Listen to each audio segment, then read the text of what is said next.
তাদের সাথে যুদ্ধের জন্য তোমরা যথাসাধ্য সাজ সরঞ্জাম, শক্তি ও ঘোড়া প্রস্তুত রাখবে এবং এ দিয়ে তোমরা আল্লাহর দুশমন ও তোমাদের দুশমনদের ভীত সন্ত্রস্ত করে দেবে। এছাড়াও কিছু লোক আছে যাদের পরিচয় তোমরা জানো না, শুধু আল্লাহ তাআলাই তাদের চেনেন।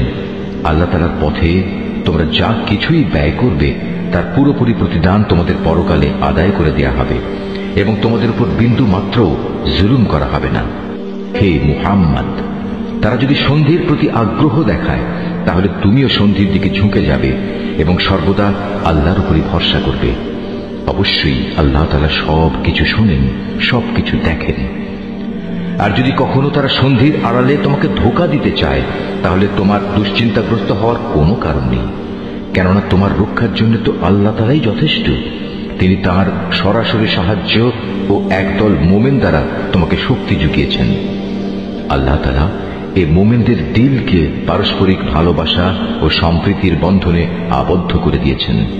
অথচ তুমি যদি দুনিয়ার যাবতীয় সম্পদ এর পেছনে ব্যয় করতে, তবু তুমি এ মানুষদের দিলকে ভালোবাসার বন্ধনে আবদ্ধ করতে পারতে না।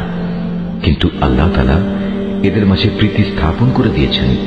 অবশ্যই তিনি পরাক্রমশালী ও বিজ্ঞ কুশলী। হে নবী, তোমার জন্য এবং তোমার অনুবর্তনকারী মোমেনদের জন্য তো আল্লাহ তাআলাই যথেষ্ট।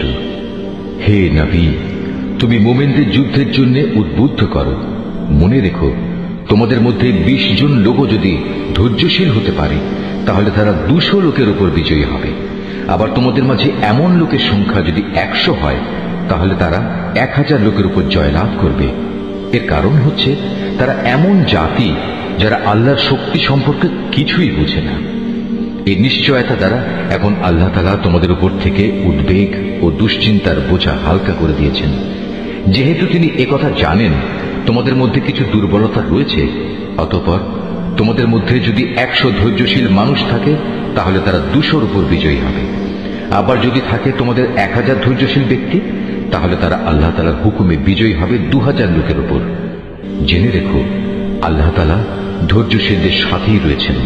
কোন নবীর পক্ষেই এটা শোভা পায় না যে তার কাছে বন্দীদের আটক রাখবে যতক্ষণ পর্যন্ত সে জমিনে রক্তপাত ঘটাবে এবং আল্লাহর শত্রুদের নিপাত না করে দেবে। আসলে তোমরা তো দুনিয়ার সামান্য স্বার্থটুকুই চাও, আর আল্লাহ তাআলা চান তোমাদের আখিরাতের কল্যাণ দান করতে। আল্লাহ তাআলাই হচ্ছেন পরাক্রমশালী ও প্রজ্ঞাময়।